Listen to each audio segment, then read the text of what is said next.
देवस्य धीमहि धियो यो नः प्रचोदयात्। ॐ शान्तिः शान्तिः शान्तिः। सहजता को आंखों को बंद रखेंगे। प्रतिज्ञा मुझे पूरी नहीं आती, जितनी भी आती है उतनी मेरे साथ दोहराएंगे। मैं प्रतिज्ञा करती हूँ, मैं फर्स्ट अटेम्प्ट में जीआरएफ नेट क्लियर करूंगी। मैं प्रतिज्ञा करती हूँ, मैं योग की पताका फहराऊंगी। मेरे पास अबोध शक्ति है, अमूल्य शक्ति है। ओम ओम ओम। दोनों हाथों को रब करेंगे। अपनी आंखों पर रखते हुए धीरे से अपनी आंखें खोलें। धन्यवाद सर। प्रतिज्ञा मुझे पूरी नहीं आती। कोई बात नहीं, कोई बात नहीं, कोशिश किया ना वो बहुत है। Thank you. ओके, पहले हम कुछ, क्योंकि आज का टॉपिक कंसेप्ट बेस है। आज का जो टॉपिक है, कंसेप्ट आपका क्लियर हुआ तो समझ आएगा, कितना रट्टा मान लो समझ नहीं आएगा। ठीक है, तो इसलिए हम बातें ज्यादा करेंगे और मैं आप लोगों की व्यूज भी लूंगा। तो आप कुछ व्यूज लूंगा, बहुत ज्यादा नहीं, जो जितने जरूरत होगी। तो पहले मैंने आपको एक होमवर्क दिया था, उसको घर से करने के लिए। कोई बताएगा क्या होमवर्क था? सर सूत्र नंबर 7 और 8 को पढ़ के आना था। जी, प्रियंका मैडम बताइए क्या पढ़ा?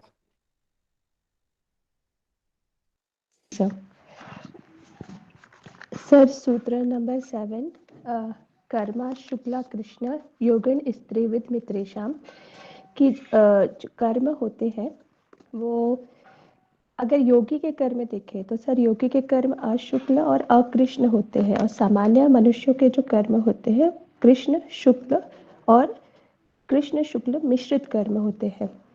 ठीक है, तो अशुक्ल अकृष्ण कर्म का मतलब होता है कि उनके कर्माशय का निर्माण नहीं होता, मतलब वो निष्काम कर्म करते हैं। बाकी जो सामान्य मनुष्य होते हैं वो शुक्ल कर्म का अर्थ होता है कि पुण्य कर्म, कृष्ण कर्म अर्थात पाप कर्म, और मिश्रित कर्म मतलब पाप और पुण्य। तो उनका जो जीवन है, चक्र है, वो इन्हीं कर्मों के सराउंडिंग ही चलता रहता है। जब पुण्य कर्म होंगे तो अच्छा फल प्राप्त होगा, पुण्य कर्मों का फल उदित होगा तो अच्छे फल प्राप्त होंगे, पाप कर्मों का फल उदित होगा तो फिर कष्ट मिलेगा, और मिश्रित कर्म होंगे तो उसके अकॉर्डिंग उन्हें फल प्राप्त होगा। पर योगी को जो कर्म होते हैं अशुक्ल अकृष्ण कहलाते हैं। सर ये इस वेरी गुड, बहुत बढ़िया, वेरी गुड। इससे अगले को कोई समझ पाया है? इससे नेक्स्ट सूत्र को एंगेज कीजिए सर। हम दो चीज पढ़े थे, जैसे बोले हैं ना संस्कार कितने होते हैं, तो संस्कार 4 होते हैं। ये एक क्वेश्चन आया था। दूसरा क्वेश्चन आया था सर कि कर्मों की व्याख्या किसमें की गई है? तो सर कहाँ से पढ़ते हो 4 संस्कार? मुझे पहले भेज दिया करो डायरेक्ट क्लास में पूछने से पहले। उसमें सर दूसरा पूछा था वो कि जो ये जो कर्म होते हैं 4 कर्म है, तो ये चारों कर्म है सो कौन से पद में आता है? अरे भैया, अभी क्या पढ़ रहे हैं हम? सर उसमें साधन पद दिया है ना, तो इसलिए मैं पूछने के लिए आपको पूछा। उसमें कुछ भी दिया हो आप मान लोगे? नहीं, इसलिए कंफर्म कर रहे हैं सर, क्योंकि अभी मैं बोलूं, आदमी की 206 हड्डी नहीं होती, 500 हड्डी होती है, मान लोगे? नहीं तो अगर कहीं लिखा मुझे किताब में लिखा है। जम्बू जी सुनिए एक बात ध्यान से, थोड़ा अपना दिमाग यूज कीजिए। इंसान की 2 आंखें होती है और एक किताब में लिखा है कि इंसान की 4 आंखें होती है, तो मान लोगे 4 आंखें? नहीं सर, तो पूछना पड़ेगा ना, अगर कहीं नहीं, थोड़ा सा अपना माइंड यूज किया करो। इतना अच्छे से सीरियसली हमने हर चीज को स्टेप बाय स्टेप कवर किया है। ये चीज तो कल ही पढ़ाई थी मैंने, तो क्वेश्चन ही खत्म हो गया इस चीज का। तो कि सर कर्म कौन से चैप्टर में आते हैं? तो मैं इसलिए कंफ्यूज हो रहा था, कहीं योगा अभ्यास में दिया है या किसी और में, और योगा के सूत्र में दिया होगा, तो इसलिए हम इसमें तो ऐसे नहीं। बुक को एक तरफ कर दो, मत पढ़ो। जो बुक हमें भ्रांति की तरफ लेके जाती है, मत पढ़ो। ऑथेंटिक किताबें पढ़ा करो सिर्फ, जी नहीं तो कंफ्यूज हो जाओगे, कहीं के नहीं रहोगे, ऑथेंटिक नहीं पढ़ोगे तो। हाँ सर। क्योंकि बात तो साधन पाद में कहाँ कर्म आ गया, वहां तो कर्म सिद्धांत दिया है। या तो आपने गलत पढ़ा है या वो किताबी गलत है, दो ही नहीं, चीज हो सकती है यहाँ पे। तो वो बोला था कर्मों की व्याख्या कौन से पाद में किया गया है, तो कर्मों की व्याख्या तो ये केवल पाद है, तो फिर उसमें आंसर दे दिया साधन पाद का, तो कंफ्यूज हो गए हम। कर्म सिद्धांत है जम्बू जी, दैट इज कर्म सिद्धांत। अगर वहां पे या तो आपको पढ़ने में गलती हुई है, और ये चीज मैंने साधन पाद में बताया था, सती मूल्य तद्विपाको जात्यायुर्भोग, इस तरीके से वहां पे कर्मों के बारे में बताया है। बट टाइप्स वहां नहीं बताया कर्मों के। थोड़ा जी सा सोच समझ के दिमाग लगाया करो पहले, ठीक है। जी सर, धन्यवाद। और ये कोई जरूरी नहीं है, किताब में भी गलत हो सकता है, अच्छा हाँ। इसलिए कंसेप्ट पे काम करो, रट्टा मत मारो। जी जी। ओके। आगे बढ़ते हैं। क्या जम्बू जी, सुबह सुबह मूड सा खराब हो गया। चलो हम पढ़ाई करते हैं आगे, नहीं पूछते मतलब।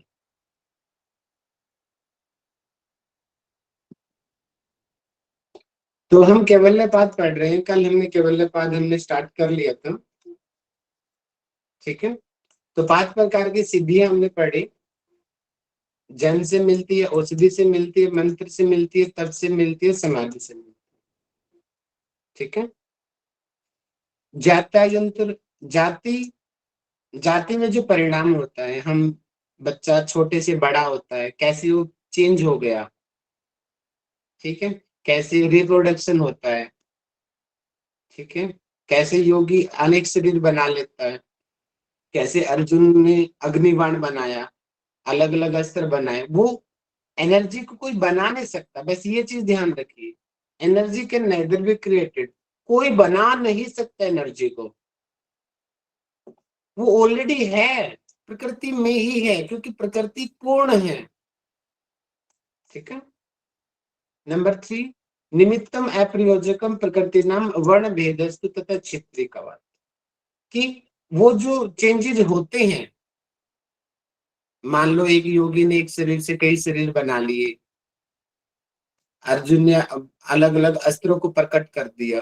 वो प्रकट नहीं किया, उसने सिर्फ वो मीडियम को हटाया है, फ्रीक्वेंसी को मैच कर लिया, अपनी मंत्र की फ्रीक्वेंसी को वहां तक ले गए जहां तक हमें वो शक्ति मिल जाए। ठीक जैसे किसान करता है, किसान खुद पानी नहीं बनाता, वो सिर्फ उसका रास्ता हटाता है, पानी तो है ऑलरेडी। इसी तरीके से समस्त शक्तियां पूरे संसार में हैं, हर जगह है। जैसे रेडियो की चैनल्स होते हैं, मेरे पास भी अभी भी वाइब्रेशंस घूम रही है रेडियो की, फोन की, लेकिन वो तभी मुझे मिलेगी जब मेरे फोन की या मेरे रेडियो की वाइब्रेशन उनके साथ मैच करेगी, तभी वो चैनल चलेगा, अदरवाइज वो चैनल नहीं चलेगा। सिर्फ हमें बीच की बाधा को हटानी है, मतलब कि वो फ्रीक्वेंसी इक्वल करनी है, तभी हमें वो चीज मिल पाएगी। और योगी ऐसा ही करता है अपनी सिद्धियों में। अब एक योगी बहुत सारे चित्तों को बना लेता है, मेघनाथ का उदाहरण हमने यहाँ लिया, रावण का उदाहरण यहाँ पे लिया, कैसे वो एक शरीर से 50-50 100-100 शरीर बना लेते हैं। तो अस्मिता के ऊपर जिनका पूरा नियंत्रण होता है, यहाँ पे अस्मिता इज इक्वल टू अहंकार लिया था, ठीक है। तो उस समय ऐसा हो पाता है, लेकिन उसका जो मुख्य चित्त है वो विशेष रहता है, बाकी सभी माया जाल होते हैं। प्रवृत्ति भेदे प्रयोजकम चित्तम एकम अनेके साम, ठीक है। यानी कि मुख्य चित्त एक रहेगा, और वो चित्त जैसा बोलेगा बाकी चित्त ऐसा ही करेंगे। जैसे मेघनाथ का जो मुख्य चित्त है वो हंस रहा है, बाकी चित्त भी ऑटोमेटिक सभी हंस रहे हैं, सभी लोग उसकी कॉपी करते हैं। लेकिन जो मेन चित्त रहेगा, मेन रहेगा, वो सबसे मेन है, चित्तम एकम अनेके सम। और जो हमें बहुत सारी सिद्धियां मिलती है, ये वापस छठा जो है ये वापस पहले वाले से कनेक्ट हो गया, जो 6 नंबर का सूत्र है। अरे तत्र ध्यानजम अनाशयम, कि बहुत सारी जो हमें जो सिद्धियां मिली हैं ऊपर, जन्म से सिद्धि मिली, औषधि से मिली, मंत्र से मिली, तप से मिली, समाधि से मिली, इन पांचों सिद्धियों में जो ध्यान द्वारा जो चीज मिली है अर्थात जो समाधि के द्वारा मिली है वो अनाशयम है। अनाशयम का मतलब है वो परमानेंट है, बाकी परमानेंट नहीं है। उनके मुकाबले समाधि या सिद्धि सबसे अच्छी है। क्यों? क्योंकि उससे कर्म संस्कार नहीं बनते, और कर्म संस्कार ही हमें संसार की माया में बांधते हैं। ठीक है, यहां तक हमने कल पढ़ लिया था। इससे आगे बढ़ते हैं, नंबर 7, कर्मा शुक्ला कृष्णम योगिनस त्रिविधम इतरेषां। बुक से पढ़ा देता हूँ, उससे आपको जल्दी समझ आएगा। ये बुक सबके पास होगी, बहुत अच्छी बुक है। ठीक है, कर्मा शुक्ला कृष्णम, ठीक है, योगिनस त्रिविधम इतरेषां, कि योगी ने, योगी के जो कर्म होते हैं त्रिविधम इतरेषां, कर्मा शुक्ला कृष्णम, देखिए एक हो गए शुक्ल कर्म, एक हो गया हमारा कृष्ण कर्म। क्योंकि यहाँ पे इन्होंने खाली क्या बताया, कर्मा अर्थात कर्म, और यहाँ पे इसको संधि विच्छेद करेंगे तो क्या होगा, अशुक्ल कृष्ण, ये रहा अशुक्ल कृष्ण, अर्थात योगी के कर्म होते हैं अशुक्ल अकृष्ण कर्म। और आगे क्या बताया, योगिनस त्रिविधम इतरेषां, अन्यों के बाकी 3 होते हैं। मतलब कि योगी के कर्म तो अशुक्ल अकृष्ण बताया, डायरेक्ट बताया, और बाकियों के इनडायरेक्ट बताया। त्रिविधम, इससे अलग हैं बाकियों के 3 प्रकार के कर्म। थोड़ा कंसेप्ट समझने की कोशिश कीजिए। तो अब यहाँ पर ही हम दिमाग लगाते भैया और 3 क्या हो सकते हैं। अब अशुक्ल अकृष्ण, ठीक है, इसमें एक हो गया शुक्ल हो गया, एक हो गया कृष्ण हो गया, एक दोनों को मिला दो शुक्ल कृष्ण हो गया। ठीक है, तो इस प्रकार से 3 प्रकार के कर्म बन गए। तो थोड़ा सा हम डिफाइन कर लेते हैं कृष्ण शुक्ल को। शुक्ल का मतलब होता है, सामान्य भी देखा जाता है, शुक्ल का मतलब होता है सफेद। समझने की कोशिश कीजिए, शुक्ल का अर्थ हम व्हाइट कलर से लेते हैं, और कृष्ण को हम ब्लैक कलर से देखा जाता है कृष्ण। तो शुक्ल अर्थात व्हाइट, इसका मतलब पुण्य कर्म, अच्छे कर्म, शुक्ल कर्म। कृष्ण को हम कालेपन से देखते हैं, कृष्ण कर्म अर्थात पाप कर्म। ठीक है, अब शुक्ल और कृष्ण दोनों को मिला दिया जाए, शुक्ल और कृष्ण, इसका मतलब पाप और पुण्य दोनों कर्म, जो हम लोग इसी श्रेणी में आते हैं नंबर 3 में ज्यादातर। क्योंकि हम कुछ कर्म हम पुण्य करते हैं और कुछ हम पाप करते हैं। जो काफी अच्छा योग साधक है, थोड़ा बहुत अच्छे लेवल का, हमसे ऊपर के स्तर का, वो शुक्ल कर्म में आ जाएगा। और जो बिल्कुल ही जो टेररिस्ट है वो पूरा का पूरा कृष्ण कर्म में आ जाएगा। लेकिन क्योंकि भागवत गीता में भी स्पष्ट बताया गया है, हर प्राणी में तीनों गुण होते हैं, चाहे वो टेररिस्ट ही क्यों ना हो, उसके अंदर भी कुछ ना कुछ सात्विक गुण होता है, कुछ ना कुछ अच्छाइयां उसके अंदर भी होती है। इसका मतलब सबसे ज्यादा अगर हम लेंगे तो शुक्ल कृष्ण कर्म सबसे ज्यादा मात्रा में संसार में पाया जाता है। शुक्ल कृष्ण, कुछ पुण्य और कुछ पाप। और योगी के जो कर्म हैं इससे परे होते हैं, उसमें अ लग गया, अर्थात वो पाप और पुण्य से परे है, वो निष्काम कर्म योग है। जो भागवत गीता में निष्काम कर्म योग की श्रेणी इसको दिया, अशुक्ल अकृष्ण कर्म। कि कर्म वो करेगा बट नो एनी एक्सपेक्टेशन, कोई एक्सपेक्टेशन नहीं होगी उसकी, सभी कर्म करेगा। जैसे कृष्ण जी इसका खुद उदाहरण है, सभी कर्म कर रहे हैं, जन्म लिया, ठीक है, मौज मस्ती की गोकुल में, शरारतें की, चोरी भी की, युद्ध भी किया, राजा भी बने, छल भी किया, हर चीज किया बट विदाउट एनी एक्सपेक्टेशन, बिना एक्सपेक्टेशन के हर चीज किया। इसका मतलब वहां पे एक चीज और आती है भगवत गीता में कि एक तो हो गया कि एक्सपेक्टेशन करना, एक होता है कि अपने लिए नहीं करना, वो भी निष्काम में ही काउंट होता है। एक होता है कि मैं नोट्स बना रहा हूं क्योंकि मुझे अपने एग्जाम क्लियर करना है, वो तो सिर्फ स्वार्थ हो गया, अपने लिए हो गया। मैं काम कर रहा हूं और उस काम का बेनिफिट आपको कुछ नहीं मिलना, लेकिन उससे और लोगों को बहुत फायदा होने वाला है। आपको कोई मतलब ही नहीं है उससे, लेकिन वो काम आप कर रहे हो, संसार के लिए कर रहे हो। ऐसे कर्म भी निष्काम कर्म में गिने जाते हैं। तो वो अशुक्ल अकृष्ण कर्म होते हैं।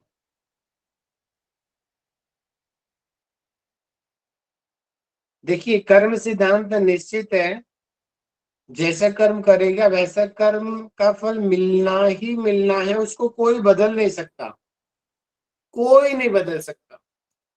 अगर राम जी ने सुख के बाली का वध किया तो अगले जन्म में बाली ने शिकारी का रूप अवतार लेकर के कृष्ण का वध कर दिया। तो कर्म के सिद्धांत से तो भैया भगवान भी नहीं बच पाए, तो हम कौन होते हैं? तो कर्म के सिद्धांत से कोई नहीं बच सकता।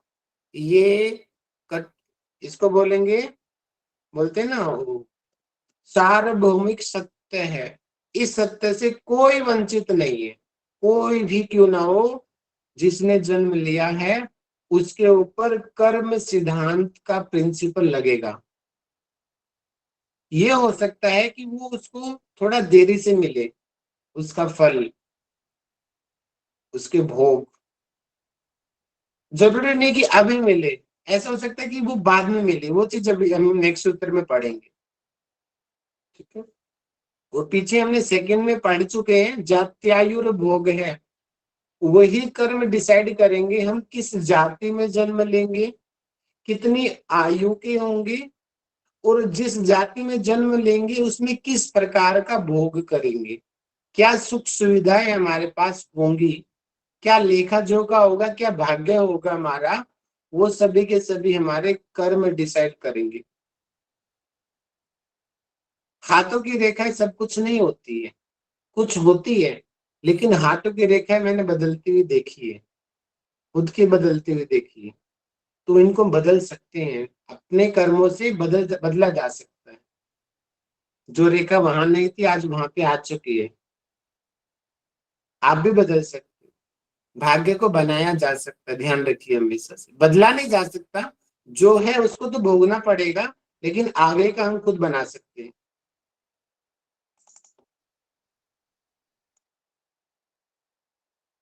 आगे बढ़ते हैं। ततस्तद्विपाकानुगुणा नाम एव अभिव्यक्तिर वासना नाम, मतलब कि वो जो कर्म किए ऊपर हमने, दोबारा से बताइए, सांसारिक लोगों के लिए कौन से कर्म हैं? ये शुक्ल कृष्ण शुक्ल कृष्ण मिश्रित। हाँ, वो तीनों कर्म, कृष्ण कर्म, शुक्ल कर्म और मिश्रित कृष्ण कर्म। शुक्ल कर्म, पाप कर्म, पुण्य कर्म और मिश्रित कर्म, ये दोनों प्रकार, तीनों प्रकार के जो कर्म हैं वो सांसारिक लोगों के लिए है, ठीक है। और उन्हीं से हमें पाप पुण्य मिलता है, जिसको परंपरा में स्वर्ग नरक भी बोल दिया जाता है। तो तटस्थ, इसका मतलब कि इससे पहले जो हमने 3 पढ़े जो सामान्य लोगों के लिए, वो 3 प्रकार के वो कर्म, ततस तद विपाक। विपाक का अर्थ मैंने आपको बताया था, ईश्वर प्रणिधान में भी आया था, ये क्लेश कर्म ये विपाक। फल जल्दी फल बताइए विपाक क्या फल होता है? फल फल फल फल परिणाम उसका फल। परिणाम परिणाम फल परिणाम भोग कि वो फल से परे होगा। विपाक का मतलब फल होता है, वो तो ईश्वर उससे परे था। यहाँ पे क्या आया है? तद्विपाक, अर्थात तो वो जो 3 कर्म है, शुक्ल कर्म, कृष्ण कर्म और शुक्ल कृष्ण कर्म, उनसे क्या होगा? विपाक, अर्थात कर्माशय बनेगा। ठीक है। विपाकानु गुणानाम, जिस प्रकार के उसके वो भोग भोगे जाएंगे, उस हिसाब से उनके सात्विक राजसिक तामसिक गुण प्रबल होंगे, उनके संस्कार बनेंगे उस हिसाब से। एव अभिव्यक्तिर वासना नाम, उससे ही वासनाओं का निर्माण होता है, वासनाओं की उत्पत्ति होती है। अब यहाँ पे मैं रुकना चाहूंगा क्योंकि थोड़ा सा एक डिफरेंस है स्मृति में, वासना में और संस्कार में। तो मुख्य डिफरेंस संस्कार और वासना का आपको क्लियर होना बहुत जरूरी है। ये मैंने आपको एक होमवर्क भी दिया था, हैंडएज करो। कौन बताएगा संस्कार क्या होते हैं और वासना क्या होती है और दोनों में डिफरेंस क्या है? यस मनीषा मैडम आइए सामने। जी सर। सर संस्कार ये है सर कि हम एक चीज अगर लगातार कर रहे हैं तो उसका जो इम्पैक्ट, उसका असर हमारे चित्त पे जो होता है उसे हम हमारे संस्कार कहेंगे। इच्छा जो होती है वो एक, इच्छा और वासना भी अलग है सर। इच्छा वो छोटे लेवल पे है, जो प्राइमरी उसका प्राथमिक स्वरूप है, वासना का वो इच्छा होगी। और कोई चीज हम लगातार बार बार कर रहे हैं वो हमारे चित्त पे जाके उसका संस्कार होगा। और इसी संस्कार के द्वारा जब हम कोई चीज करेंगे, इस संस्कार के पीछे जो अनुगुण यहाँ बताया है, जैसे अच्छा संस्कार और बुरा संस्कार दोनों हो सकते हैं। जैसे मैंने कोई अच्छी चीज की तो उसके बाद मुझे अच्छी चीज करने की इच्छा होगी, अगर मैं कोई बुरा करूंगी तो बुरा। तो वासना दोनों हो सकती है सर, अच्छी या बुरी। तो डिपेंड तो करेगा कि फर्क मेरे क्या पे। है? वासना संस्कार में डिफरेंस क्या हुआ? संस्कार से संस्कार भी दोनों है सर, पर संस्कार थोड़े छोटे लेवल पे है और संस्कारों के बाद वासना आएगी। जैसे चित्त पे संस्कार होगा उसके बाद मेरी वो इच्छा होगी अच्छा या बुरा करनी थी कोई चीज, ऐसा मुझे लगता है सर। ठीक है, सर थोड़ा थोड़ा मैं सही बताऊं सर। लगता है। जी पवन जी बताइए। सॉरी सर, आपने प्रार्थना बोले थे करने के लिए, एक्चुअल में मोबाइल मेरा इशू था, मतलब ऑन किए थे कोई ना, बात कुछ नहीं, आगे बढ़ डिस्कनेक्ट हो जाओ, गया था। भूल जाओ, मैं भूल चुका हूँ, आगे जी बढ़ो सर। अभी। और यहाँ वासना एक्चुअल में यहाँ पर लेंगे, वासना एक सकारात्मक एक नकारात्मक दोनों होती है। और वासना हमसे यहाँ लेंगे कि तत्क्षणिक भी होता है वासना, मतलब हर पल कभी कभी क्षणिक हो जाता है। जैसे किसी को मृत्यु हो गया, वहां भी वासना उत्पन्न हो जाती है, उस समय होता है वासना। क्योंकि वो वासना इसमें डीप में अगर सोचेंगे तो दयानंद सरस्वती जी को भी आया था वासना से, वही वासना उनको पॉजिटिव की ओर ले गया था, आध्यात्मिक मार्ग की ओर ले गया था उनका वासना। और कुछ लोग, हम लोग को वासना होता है जो नकारात्मक समझ लेते हैं उसको, लेकिन वो सकारात्मक ही होता है। और कर्म संस्कार होता है कि हम किसी को हत्या किए, मन वचन कर्म से जो बोले, वो जो हम उसको बोले तो हमारा संस्कार बन गया, और अगले जन्म में उस संस्कार को भोगना ही पड़ेगा हम, ऐसा हमें लग रहा है सर। चलिए थोड़ा थोड़ा सबको सही लग रहा है, थोड़ा सा और मैं डिफरेंस बता देता हूँ दोनों में। देखिए सामान्य दृष्टि से अगर हम देखें, सामान्य दृष्टिकोण से, तो वासना और संस्कार एक जैसे लगते हैं। सामान्य दृष्टिकोण से ऑलमोस्ट इक्वल होते हैं, बहुत ही मामूली सा डिफरेंस है दोनों, जो मैं सर मैं समझ एक पाया लाइन में हूँ। थोड़ा सा बताऊं जो मुझे लगता है। जी लक्ष्मी जी बताइए।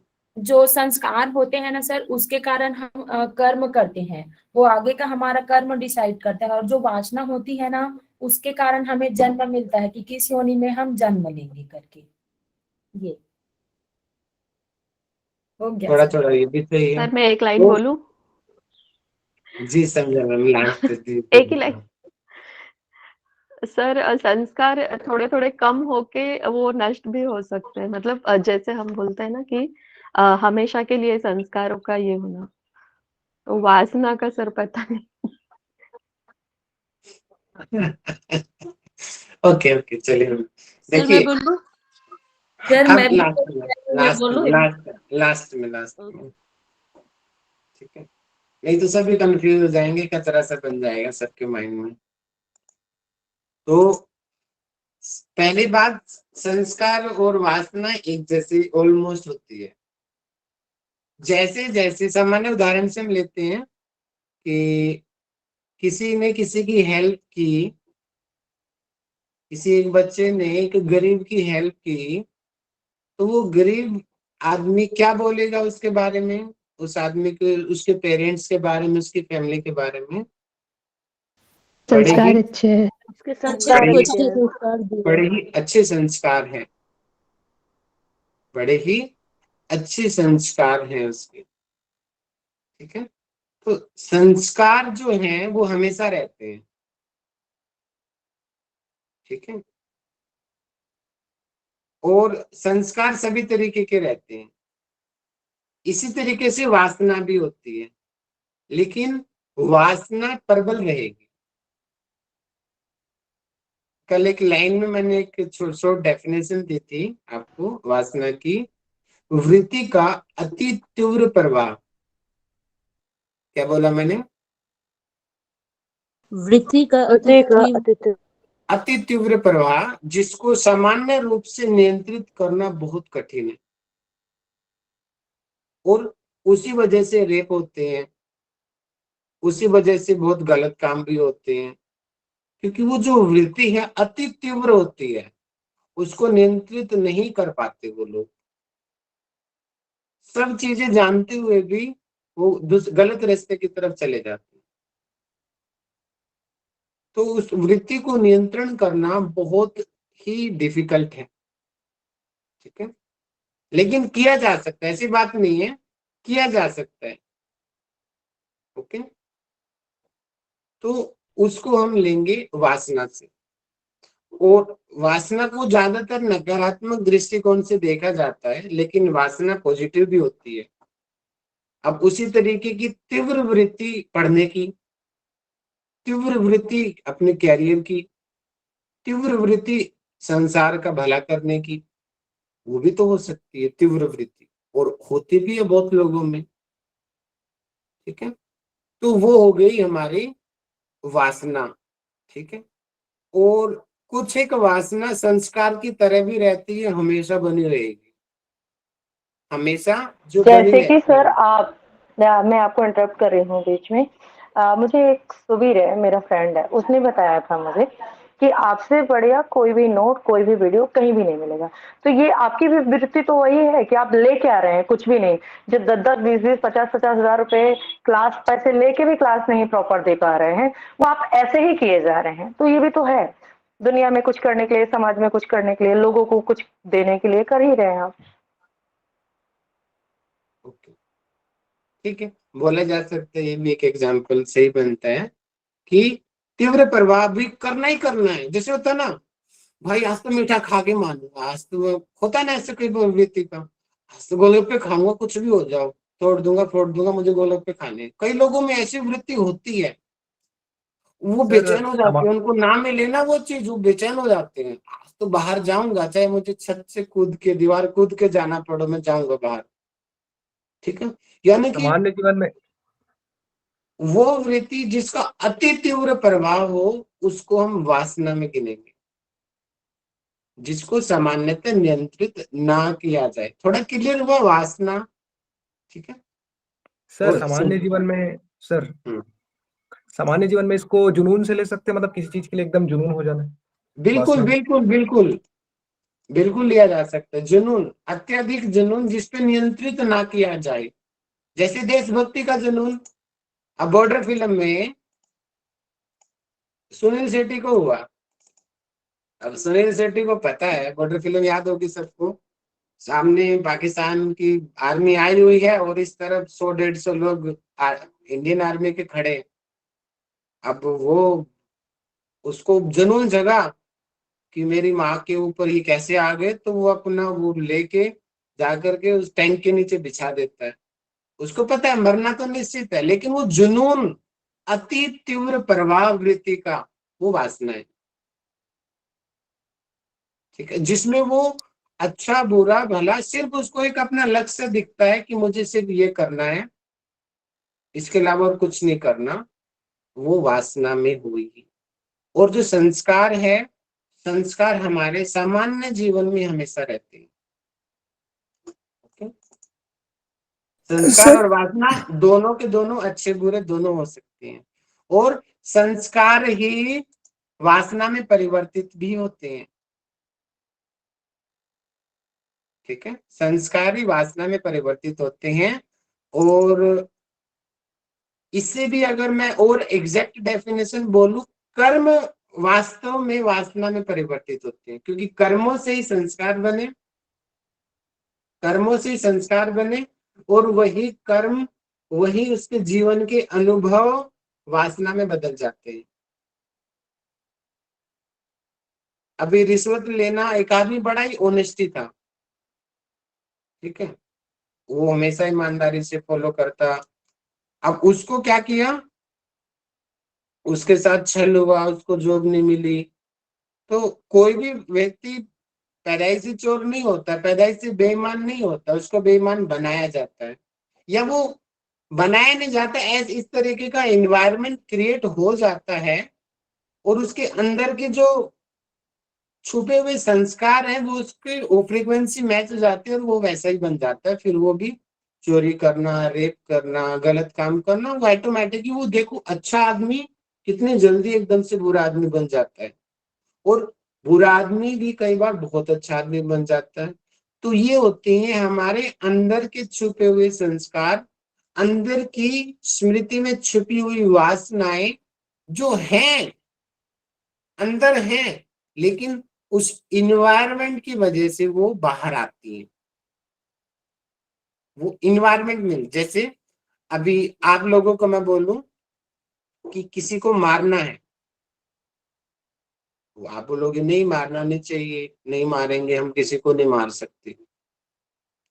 लेकिन जब ऐसा एनवायरनमेंट क्रिएट होता है, जैसे बाहुबली में हुआ, वो कौन था वो बाहुबली का, वो दूसरा, वो जो बाहुबली को बेचता था, भल्लाल देव, भल्लाल देव।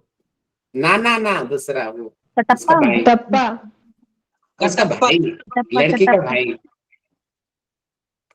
क्या नाम था उसका? अरे वो वर्मा, कुमार वर्मा। हाँ, कुमार वर्मा। अब कुमार वर्मा अपने आप को लूजर समझता है ना, अब भी मैं नहीं लड़ सकता, मैं कैसे मारूं, बस दिखाने के लिए था वो, लेकिन लूजर समझता अपने आप को, मैं कुछ नहीं कर सकता। जब उनके देश पे आक्रमण हुआ, वो फिर भी ना दुबक के बैठ गया, लड़कियों में जाके बैठ गया अंदर जा करके, लेकिन वहां पे बाहुबली में उसको थोड़ा सा हौसला दिया। इसका मतलब वो ताकत उसके अंदर थी, बस उसको थोड़ी सी मोटिवेशन की नीड थी। जैसे ही उसको थोड़ा सा बाहुबली का मोटिवेशन मिला, और वो गलती से दूसरा सिपाही से उसके खंजर उसके गले में चला गया, उसको लगा हाँ मैं मार सकता हूँ, ऑटोमेटिकली उसकी वो शक्तियां, अंदर की शक्तियां, अंदर के वो संस्कार, वो वासनाएं जागृत हो गई, और सभी को उसने मार दिया। तो यही होती है, ये वासना, ये संस्कार हमारे अंदर हैं, बस उनको सही इन्वायरमेंट नहीं मिल पाता जिससे वो ग्रो करे। और यही रीजन है कि बहुत सारे अच्छे बच्चे, बहुत हुनर भरा हुआ उन बच्चों के अंदर, बस ठीक तरीके से उनको इन्वायरमेंट नहीं मिल पाता, जिसकी वजह से वो गलत रास्ते की तरफ चले जाते हैं। अगर सही इन्वायरमेंट उन बच्चों को दिया जाए, सही गाइडेंस उनको दी जाए, तो उनके अपने आप ही उनके वो अच्छे संस्कार प्रफुल्लित होंगे, और बुरे संस्कार अपने आप दब जाएंगे। ठीक है, यही है वासनाएं और संस्कार। आगे बढ़ते हैं। तो इस सूत्र को हम पढ़ रहे थे, तथा तद्विपाकानुगुणा नाम की उन तीन कर्मों। सर मेरा एक क्वेश्चन था। जी, जो बहुत जरूरी हो तो अभी पूछे, नहीं तो लास्ट में। सर वो कंफ्यूज कर रहा है ये सर, जो वासना है उसको क्या संस्कार नियंत्रित करता है? वासना को संस्कार नियंत्रित करता है? वासना को? तो यही क्वेश्चन है, क्या करता है कि नहीं? हाँ, क्या वासना को संस्कार नियंत्रित करते हैं? जी जी, यही क्वेश्चन है। दोनों तरीके के बिल्कुल सही है, और सही भी कर सकते हैं, गलत भी कर सकते हैं, दोनों सही है। अगर आपके संस्कार, अच्छे संस्कार अत्यंत प्रबल हैं, मैं एक एग्जांपल देके समझाता हूँ आपको। जी क्योंकि पहले वासना क्या है? वृत्ति का अति तीव्र प्रभाव। ठीक है, वृत्ति का, जैसे मान लो किसी को शुगर है, तो वृत्ति का तीव्र प्रभाव हुआ, भाई रसगुल्ला खाना है, रसगुल्ला सामने रखा है तो खाना है, थोड़ा थोड़ी करके कहीं से भी अरेंज करे वो रसगुल्ला लाएगा। अब रसगुल्ला मुंह तक आ गया, बात आई, याद आई, डॉक्टर ने बोला भैया रसगुल्ला खाएगा तो एडमिट है सीधा आईसीयू में। बेमन से इसको फेंक दिया, नहीं खाया। तो इस स्थिति में क्या हुआ? वो संस्कार, जो अच्छे संस्कार थे, वो प्रबल हो गए वासना से। और यहीं पे छोड़ो ना, मरना है मर जाऊंगा एक दिन, क्या जा रहा है, जब जब जियो मौत से जियो, खा ले, क्या करते, इसको पता चलेगा। तो वहां पे संस्कार दुर्बल हो गए और वासना अधिक हो गई। समझ पा रहे क्वेश्चन जी जो मैंने एग्जांपल दिया? जी जी जी, बिल्कुल बिल्कुल समझ रहा तो संस्कार और वासना दोनों एक दूसरे के कॉम्पिटिटर हैं। अब दोनों में जो प्रबल होगा वो जीत जाएगा। अच्छे संस्कार आपके अंदर ज्यादा होंगे तो संस्कार जीत जाएंगे। और वासनाओं की, क्योंकि वासनाओं को सामान्यतः नियंत्रित करना बहुत कठिन है, ध्यान रखिए, बहुत कठिन है वासनाओं को नियंत्रित करना। जैसे बहुत सारी सेक्सुअल डिजायर कई बार बहुत लोगों में उनको बहुत बेचैन कर देती है। ठीक है, तो ये भी एक वासना का एक रूप है, जिसकी वजह से फिर उनको पता नहीं चलता वो क्या कर जाते हैं। अच्छे लोगों में भी ऐसा होता है। तो वो, क्योंकि वासना को सामान्यतः नियंत्रित नहीं किया जा सकता, जिनके बहुत अच्छे संस्कार होते हैं वही इसको नियंत्रित कर पाते हैं। आगे बढ़ते हैं।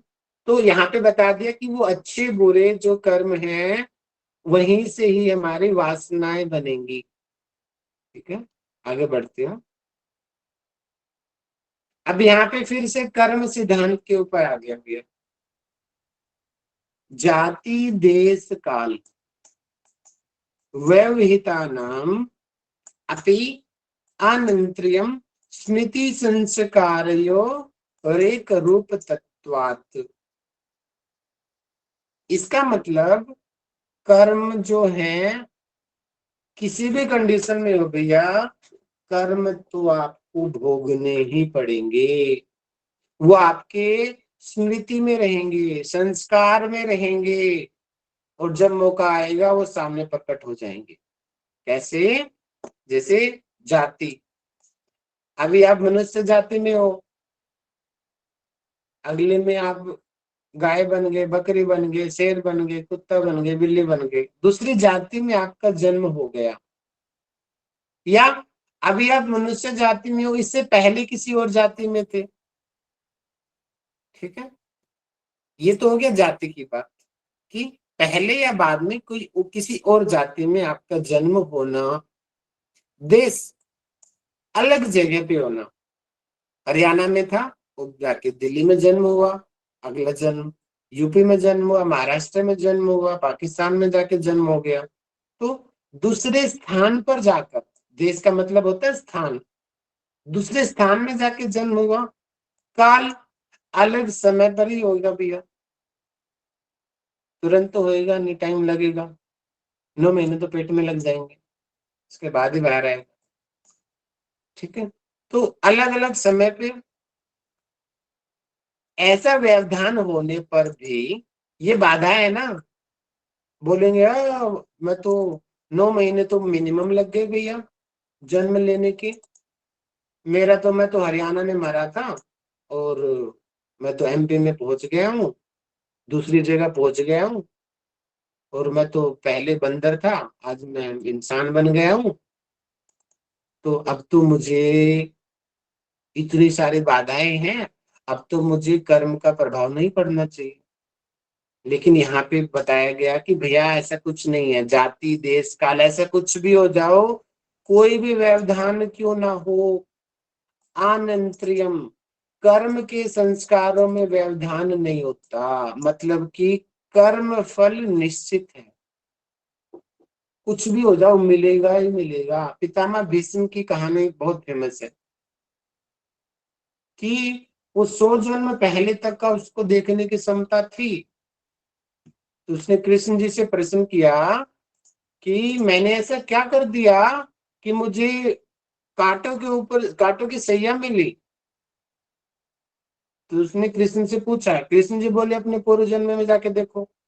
तो बोला कि मैं 100 जन्म अपने देख चुका हूं, उनके अंदर ऐसी शक्ति थी, लेकिन मुझे ऐसा कुछ नहीं लगता कि मैंने 100 जन्मों तक कोई भी ऐसा कर्म किया है जिसका परिणाम ये सैया हो जो आज मुझे मिली है।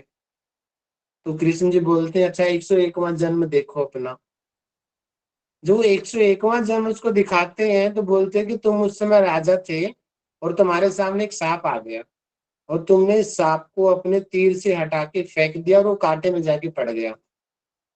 तो वो 101 जन्म पहले जो आपने उस सांप के साथ जो कर्म किया, वो सांप कैसे तड़प तड़प के उस कांटों के ऊपर मर गया, तो उस कर्म का फल आपको आज इस जन्म में मिल रहा है। तो जाति बदल गई, देश बदल गया, स्थान बदल गया, लेकिन कर्म परिणाम निश्चित है, मिलेगा ही मिलेगा, उसको नहीं बदल सकते। ठीक है, तो वो जो चीज है स्मृति संस्कार दोनों एक ही स्वरूप हो जाते हैं। मतलब कि जैसे कि इसको आप ऐसे समझिए कि कुछ चीज जो होने वाली है हमें ऐसा लगता है कि ये चीज तो मैं देख चुका हूं, ऐसा होएगा मेरे साथ। वो कई बार वो हो भी जाता है, ज्यादातर तो भ्रम होता है वो, लेकिन कई बार ऐसा एक्चुअलिटी में भी ऐसा हो जाता है कि ऐसा तो यार मैं देख चुका हूं पहले। और फिर हम कब करते हैं कि आगे ऐसा होएगा और वो हो भी जाता है। क्यों? क्योंकि वो कर्म का जो प्रभाव है वो हमारी मेमोरी में पड़ा हुआ है। स्मृति, स्मृति का मतलब याददाश्त शक्ति। जैसे पितामह भीष्म चलो मान लो भूल गए थे, लेकिन कर्ण को तो याद था ना। यहाँ पे मैं कर्ण का उदाहरण लेता हूँ। कर्ण को याद था कि उसको श्राप मिला हुआ है और वो मरेगा।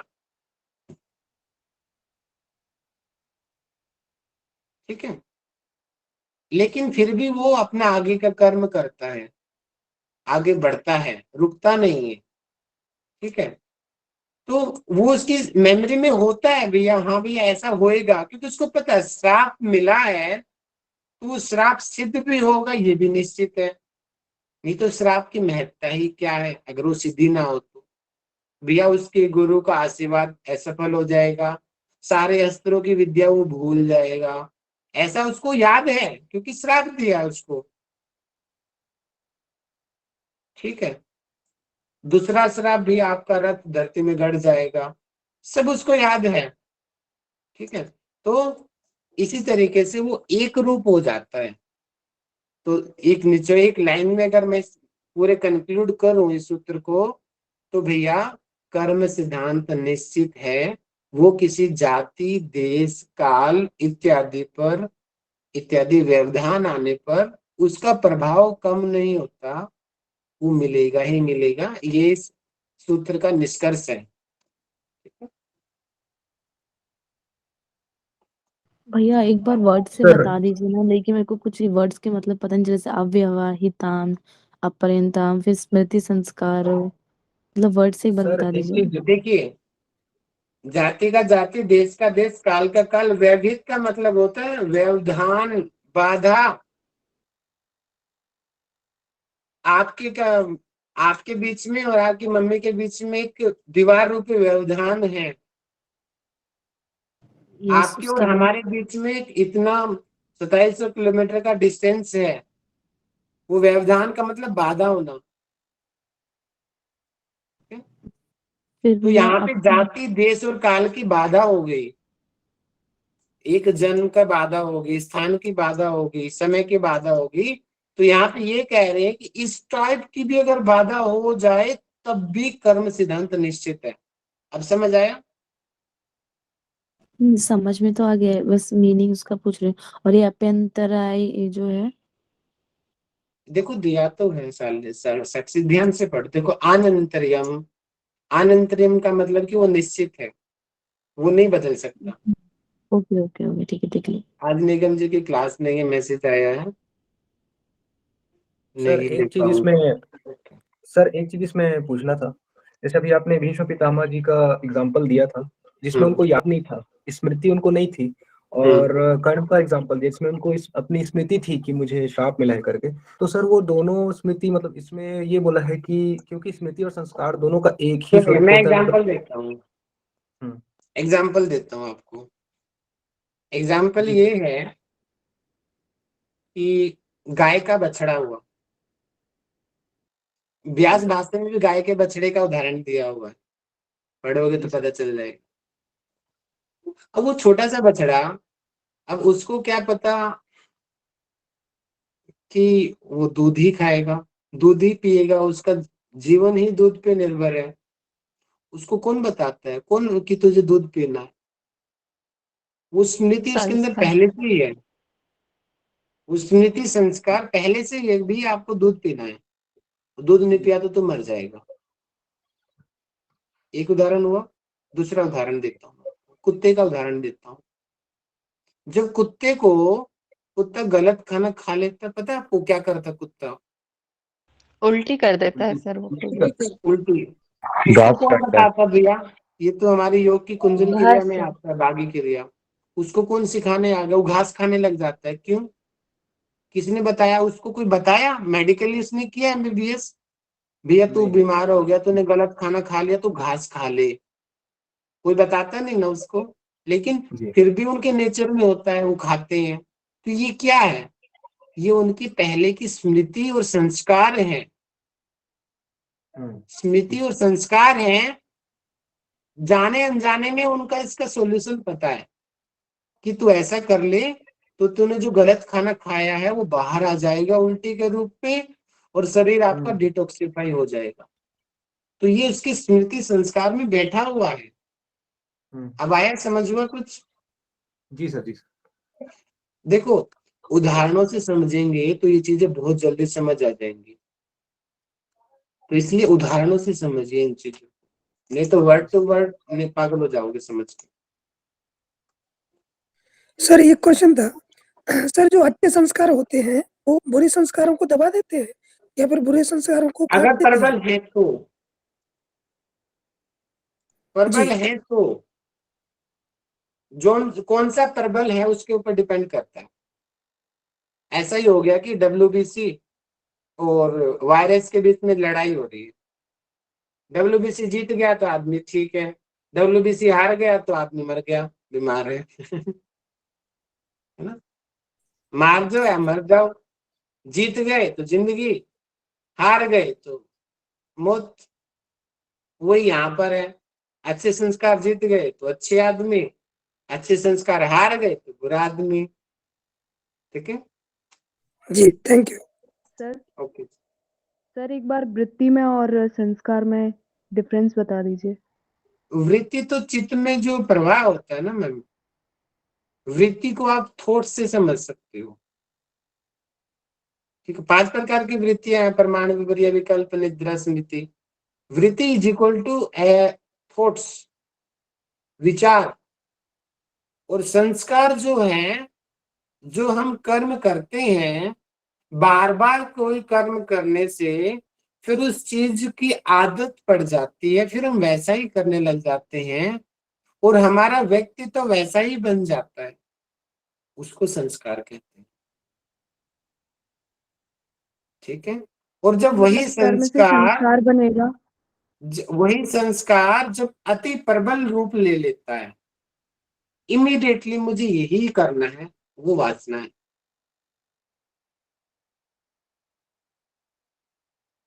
अब बताओ क्या डाउट है? सर मुझे क्या लग रहा था कि पहले कर्म संस्कार नहीं, पहले जो कर्म करते हैं उनसे संस्कार बनते हैं और संस्कार से वृत्ति, ऐसा ना सर? अरे नहीं, वृत्ति से वो कर्म होते हैं।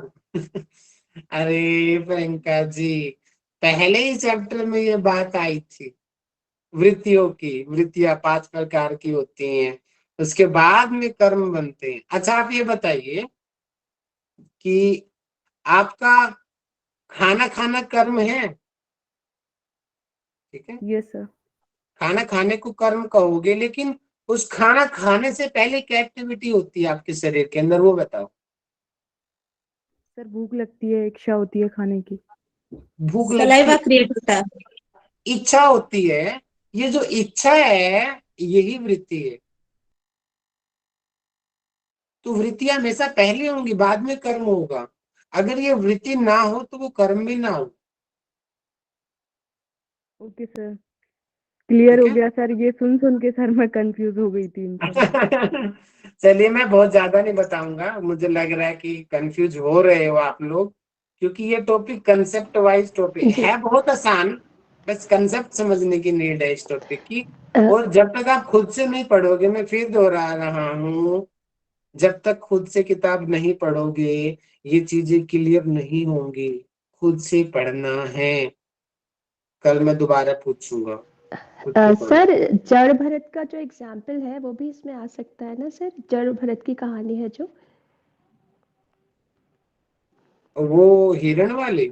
हाँ जी सर, कि उन्हें याद रहता है कि वो एक मुनि है, वो अपना पूरा जीवन ईश्वर नाम में, ईश्वर प्रणिधान में बिताते हैं, पर एक हिरण में चित्त लग जाता है तो फिर हिरण का ही जन्म मिलता है। पर हिरण के जन्म में भी उन्हें याद रहता है कि उनसे क्या गलती बनी, तो फिर वहां पे भी वो ईश्वर प्रणिधान में रहते हैं और फिर नया जन्म लेते हैं और फिर मोक्ष को पाते हैं। वो आगे स्मृति संस्कार, बिल्कुल से एग्जैक्ट एग्जांपल दिया आपने। वेरी गुड, जी सर। Very good. इसी तरीके से एग्जांपल बनाओ, मुझे भी अच्छा लगता है जब खुद नहीं, से यहाँ आप पे एग्जांपल स्मृति और क्रिएट करते हो। संस्कार का एक हो जाना मतलब क्या है? स्मृति और संस्कार एक रूप हो गया आप बोले थे ना, तो स्मृति का मतलब मतलब जैसे कुत्ते की स्मृति थी, कुत्ते को किसी ने सिखाया नहीं कि तुझे घास खा के तू ठीक हो जाएगा। वो उसकी पहले की मेमोरी थी, कि पहले उसको अनकॉन्शियस माइंड में था कि तू घास खा ले, घास खाने से क्या होगा कि तुम्हें उल्टी आएगी, और उल्टी आने से ये जहर बाहर निकल जाएगा। और संस्कार रूपी वो कर्म उसका हुआ और उसने घास खा लिया। तो स्मृति और संस्कार दोनों एक बन गई। ठीक है। जी भैया। ओके, तो मैं आगे नहीं पढ़ा रहा हूँ, आप लोग कंफ्यूज होना स्टार्ट हो गई हो, मुझे पता चल रहा है। तो मैं इसलिए आगे, ये मैंने डायरेक्टली पढ़ा तो दिया है, ठीक है, लेकिन फिर भी हम कल पढ़ेंगे। मैं यहीं पे फुल स्टॉप करता हूँ। आज हमने थोड़ा सा कम पढ़ा, लेकिन जो पढ़ा कंसेप्ट बेस्ड चीज पढ़ी। तो यहाँ तक आप सभी लोग खुद पढ़ के आएंगे भाष्य को। और अब यहाँ पे किसी को कोई डाउट हो तो पहले डाउट ले लीजिए, फिर उसके बाद फिर मैं कुछ क्वेश्चन आंसर करता हूँ। आज मैथमेटिक्स की क्लास नहीं है, निगम मैडम का मैसेज आ गया है। जितेंद्र जी एक बार सभी ग्रुप में रिलीज कर दो मैसेज। जी, कोई डाउट किसी का? मैं पूछू क्वेश्चन फिर आज के। ओके चलिए, तो सर जिसको एक बोलूं वो। क्वेश्चन है सर। सर मेरा एक क्वेश्चन है सर, आपने कहा कि जो संस्कार है वही वासना में परिवर्तित हो जाते हैं, तो सर इनको जैसा वातावरण मिलता है उसके अनुसार हो जाते हैं, ये कैसे कैसे हो जाते हैं सर? वातावरण के हिसाब से, वातावरण के हिसाब से। अच्छा ठीक है वातावरण के हिसाब से चीजें बनती हैं। ठीक है। सर। Okay sir. जैसे मैं यहाँ पे थोड़ा सा नकारात्मक उदाहरण देना चाहूंगा, और लेकिन ऐसा होता है, ठीक है, कि बहुत सारे जो लोग होते हैं, जैसे कि भाई बहन का सबसे पवित्र रिश्ता होता है, ठीक है, लेकिन कभी कभी वहां पर भी जब गलत एनवायरनमेंट क्रिएट होता है, एकांत वातावरण उनको मिल जाता है, पता है कि आसपास कोई नहीं देख रहा, तो उनमें भी एक नकारात्मकता आ जाती है। ठीक है, तो इसी तरीके से गलत इन्वायरमेंट मिलने से अच्छे व्यक्ति भी चांसेस होते हैं, क्योंकि उनके अंदर के जो वो दबे हुए कर्म हैं उस इन्वायरमेंट में उनकी फ्रीक्वेंसी उनके साथ मैच कर जाती है, और फिर वो बुरे संस्कार वासना बन के बाहर आ जाते हैं। ठीक है, ओके, हम जी आगे सर। बढ़ते हैं। तो अभी क्वेश्चंस का रिस्पॉन्स करेंगे, अब डाउट्स में लास्ट में लूंगा। ठीक है, पहले हम क्वेश्चन करते हैं फिर डाउट लेंगे। ओके, चलिए, मैसेज करके बताएंगे मुझे योगी के कर्म कौन से होते हैं अकॉर्डिंग टू योग दर्शन। योगी किस प्रकार के कर्म करता है? यस, आरजे योगिक फिटनेस मैडम जी, रंजना मैडम बताइए। जी सर, हरिओम सर। योगी के कर्म संस्कारों से परे होते हैं, उन फल की इच्छा के बगैर होते हैं और शुक्ल और कृष्ण होते हैं, जिनमें ना पाप होता है ना पुण्य होता है, पाप पे पुण्य से रहित होते हैं उनके कर्म। भागवत गीता में शुक्ल कृष्ण का एक बहुत अच्छा एग्जाम्पल है, बताइए कौन सा एग्जाम्पल है? एग्जाम में भी आता है वो चीज, याद है? जी सर, थोड़ा सा सोचना पड़ेगा, अभी एकदम से किसको नहीं याद याद है? आ रहा सर। भागवत गीता में एक जबरदस्त एग्जाम्पल दिया है इसका, नाम के साथ एक राजा का नाम दिया, वहां पे कौन सा राजा था वो याद है? किसी को भी याद है भागवत गीता जिसने पढ़ी है? अरे वेरी जनक, गुड, राजा जनक। वेरी गुड मनीषा मैडम, राजा जनक का उदाहरण वहां पे दिया। ठीक है, वेरी गुड, ऐसी पढ़ाई करो आप। ठीक है, ओके, आगे बढ़ते हैं। तो आरुषि शर्मा जी कभी माइक नहीं खोलती हैं, सामने आइए और सांसारिक लोगों के कौन कौन से कर्म होते हैं वो बताइए। सर कृष्ण और शुक्ल मतलब ये होते हैं हमारे, हाँ, जो हमारे थोड़ा हाँ जी, शुक्ल कर्म उनको कहते हैं जिसमें हमें सुफल सुख भोग की इच्छा होती है, और जो हमें पुण्य कर्म है उन्हें शुक्ल कर्म कहते हैं, और इनको जो पाप कर्म है उनका नाम कृष्ण कर्म। जो सिद्धि होगी है उनमें ये नहीं होते। वेरी गुड, बहुत बढ़िया। और शुक्ल कृष्ण कर्म कौन से होते हैं आरुषि जी? सर मिश्रित कर्म होते हैं, शुक्ल और कृष्ण। वेरी गुड आरुषि जी, आप सामने आया करो, बोलते कि नहीं, देखो कितना अच्छा आपने बताया है ना। सर मैं फर्स्ट टाइम अटेंड कर रही हूँ आपकी क्लास में, वैसे इस ग्रुप में हूँ काफी टाइम। ओ, आज पहला दिन है आपका? अच्छा लगा, मैंने वीडियो देखा था तो इसलिए मैंने अटेंड कर लिया। ओ, पहले दिन ही पकड़े गए, यहाँ पे किसी का भी नंबर आ सकता है आरुषि जी। ठीक है वेरी गुड, चलिए, आपने कौन से शो के सुना तभी आपने रिस्पॉन्स किया, वेरी गुड। साधारण मनुष्य के उन 3 प्रकार के कर्मों का किस प्रकार होता है? इन 3 प्रकार के कर्मों से उनके फल भोगानुकूल वासनाओं की भी अभिव्यक्ति होती है। साधना जी आ जाओ, चलो साधना जी से पूछ लेते हैं, वो रिवीजन कर रही हैं काफी अच्छे से। आइए साधना जी, वासना के बारे में बताइए। चलो नेक्स्ट सूत्र समझा दीजिए, सूत्र नंबर 8, साधना कुमारी हाँ जी, सॉरी भैया। बताइए बताइए, सूत्र संख्या 8 बताइए। सॉरी, नेक्स्ट वाला बताना है ना भैया? हाँ जी हाँ जी, नेक्स्ट वाला।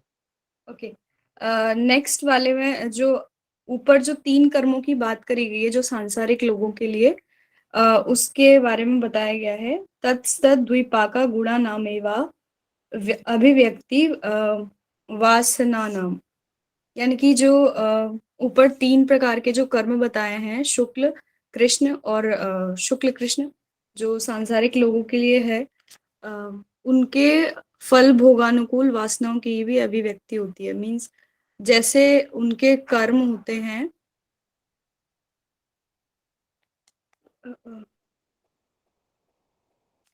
ठीक है, ठीक बोल रहे साधना जी, कॉन्फिडेंस में रहो। जैसे उनके कर्म होते हैं वैसे ही मीन्स उनकी कर्मों के ऊपर या फिर मीन्स उनकी वासनाओं से रिलेटेड उनकी अभिव्यक्ति होती है, जैसी उनकी वासनाएं होती है जिस टाइम पे। वासना यानी कि उसका नेचर सा बन जाता है एक तरीके उसका से, नेचर। एटीट्यूड। ठीक है, ओके, ठीक है। सर मैं ओके, इसमें अपना एक एग्जांपल देना चाहती हूँ, अपना आइए लाइफ टाइम मैडम, एग्जांपल। आओ जी नीतू मैडम, नीतू मैडम आइए। सर एक्चुअली मैंने अपनी लाइफ में ये देखा कि जब इसको कहते हैं, जब किसी का जन्म होता है किसी बच्चे का, तो मैंने कहीं सुना था कि अतृप्त वासनाओं का जन्म। हम लोग बहुत खुश होते हैं कि बच्चे का जन्म हुआ है, पर वो वासनाएं ही जन्म लेती हैं। कोई ना कोई वासना जब रह जाती है, कहते हैं कोई एक रसगुल्ला खाने की भी वासना रह जाए तब भी जन्म होता है। तो योगी तो इन सबसे मुक्त हो जाता है जीवन के बंधन से, लेकिन आम जो लोग लोग हैं वो तो जन्म लेते हैं। तो जब सर मेरी बेटी होने वाली थी, मेरी मदर इन लॉ की डेथ हो गई, 6 मंथ था मुझे, तो सबने कहा कि वही वापिस आई है, ऐसा बोला सबने अपने घर में जैसे बोलते हैं ना। तो सर उनका जो लाइफ थी, उनकी लाइफ में मेरे हस्बैंड बताते हैं कि वो पूरी पूरी जन मतलब वो जो उनकी लाइफ थी, उनकी स्टेप मदर थी, तो वो उनको पढ़ने नहीं दिया। वो 2-3 साल की थी, तो मतलब वो उनकी डेथ हो गई उनकी मदर की, तो स्टेप मदर ने उनको पढ़ने नहीं दिया, उनको उठा लिया स्कूल से। वो बहुत पढ़ना चाहती थी, तो सारी जिंदगी वो यही बताती रही अपने बेटे को, मेरे हस्बैंड को, कि मेरी बहुत इच्छा है पढ़ने की पर मुझे मिली नहीं। तो सर जब मेरी बेटी का जन्म हुआ, तो पहले दिन ही मेरे हस्बैंड ने बोला कि मैं इसको बहुत पढ़ाऊंगा। सर वो तब से लेके आज तक मेरी बेटी पढ़ ही रही है बस। तो ऐसी वासना प्रबल हुई इतनी ज्यादा उनकी, कि वो दूसरे जन्म में आकर अब वो इतने बढ़िया जॉब कर रही है, मतलब वो 27 साल की है, और मतलब वो बोलती है मम्मी मैं पढ़ ही रही हूँ जब से पैदा हुई हूँ, मुझे ऐसा लगता है। तो हर कॉम्पिटिटिव एग्जाम उसने क्लियर किया, सब कुछ क्लियर किया, बहुत अच्छी पोस्ट पे है आज। तो सर मुझे लगता है कि वो वासना कैसे, वो पॉजिटिव वासना कैसे इस जन्म में उसकी वापस आई। तो मैंने अपनी लाइफ से इसको जोड़ा जब आपने ये सब बताया। चलिए, तो बहुत बढ़िया मैडम, बहुत जी, एक्सीलेंट, तो वासनाएं ऐसे प्रबल हो जाती हैं। Very good, very good, thank you madam, thank you. सूत्र संख्या 9 को कौन समझा सकता है? हैंड रेज करो। वेरी गुड, मैं मैसेज देख रहा हूँ आप सब लोगों की, कौन क्या मैसेज कर रहे हैं। वेरी गुड रश्मि जी। यस, सूत्र संख्या 9 अनीता मैडम का मौका देते। अनीता मैडम ने बहुत दिनों बाद सामने आई हैं आज। नमस्ते सर जी। जी नमस्ते जी। सूत्र नंबर 9, जाति देश काल अवहित नामम नाप नाप नाम स्मृति संस्कारयोर एकरूपा। 9 सूत्र जो है वो कर्म सिद्ध, वो बोल रहा है कि कर्म सिद्धांत निश्चित है। वो जाति देश काल और अनेक जन्मों का व्यवधान होने पर भी उसमें कोई बाधा नहीं आती, तब भी वो कर्म सिद्धांत निश्चित होता है। जो जो क्रिया हमने एक बार की होती है उसका जो अनुभव होता है, वो अनुभव अपने अंतःकरण में अव्यक्त स्वरूप से रहता है, यानी संस्कार उसका रहता है, होता है। वो संस्कार होता है, वो जागने के लिए उस टाइप की जो परिस्थिति है, सामग्री है, वो जब प्राप्त होती है तो वो पूर्व संस्कार स्मृति रूप से चित्त में अपने प्रकट हो जाते हैं। आपने जो गाय का उदाहरण दिया, गाय का बच्चा जन्म लेती ही सहज भाव से स्तन्यपान के लिए प्रवृत्त होता है, क्योंकि वो स्मृति उसपे होती है। और दूसरा उदाहरण आप ये भी दे सकते हैं कि कोई इंसान एक 30-40 वर्ष के बाद अपने पुराने घर में जाता है, जो जिसमें उसका बचपन गया होता है। वो उसमें घर में जब वो जाता है तो उसे सब बातें याद रहती है कि कहाँ हॉल है, कहाँ किचन है, कहाँ वो खेलता था, वो सारी चीजें उसको झट से याद आ जाती है। लेकिन जो नया इंसान उस घर में रहने जाता है, उसको उस घर के बारे में कुछ पता नहीं होता। यानी कि वो जो पूर्व अनुभव है वहाँ संस्कार रूप में उसके दिमाग में रहते हैं, और जब वो प्राप्त हो जाती है तो उसको याद आ जाता है काल के संस्कार। Very good madam, very good, एक प्रैक्टिकली उदाहरण से आपने बताया, बहुत बढ़िया। सर इसमें एक और भी एग्जांपल ले सकते हैं कर्म सिद्धांत के बारे में, धृतराष्ट्र का। जिन्होंने एक पेड़ को आग लगाने से वो पेड़ पे जो चिड़िया का घोंसला, और वो जब चिड़िया थे वो सब जल के आंखें वगैरह उनकी चली गई और वो मर गए, ऐसा कुछ। तो उसके लिए धृतराष्ट्र को भी 100 साल तक रुकना पड़ा। जब पूरी अच्छी परिस्थिति हुई तब वो राजा बने, और उनको वो 100 पुत्र जो हम अंधे बोलते हैं ना, हुए थे। तो वो संचित कर्म उस मतलब जाति देश काल के परे उनको वो मिलना ही था कभी ना कभी। एक वेरी एग्जाम्पल हो गुड, सकता है। बहुत बढ़िया, बहुत बढ़िया। सर राजा चलिए। दशरथ का भी एग्जाम्पल सेम ही है कि श्रवण कुमार की जब हत्या होती है तो उनको जो श्राप मिलता है कि आपको भी पुत्र मोह में प्राण त्यागने होंगे, तो राम जी का वनवास और राजा दशरथ की मृत्यु। Very good, very good. तो कर्म सिद्धांत निश्चित है, इसीलिए भैया जितना हो सकता है, मैं क्यों बोलता हूँ, जितना दूसरों की हेल्प कर सकते हो करो, जितना कर सकते हो करो, आपकी अपने आप हो जाएगी।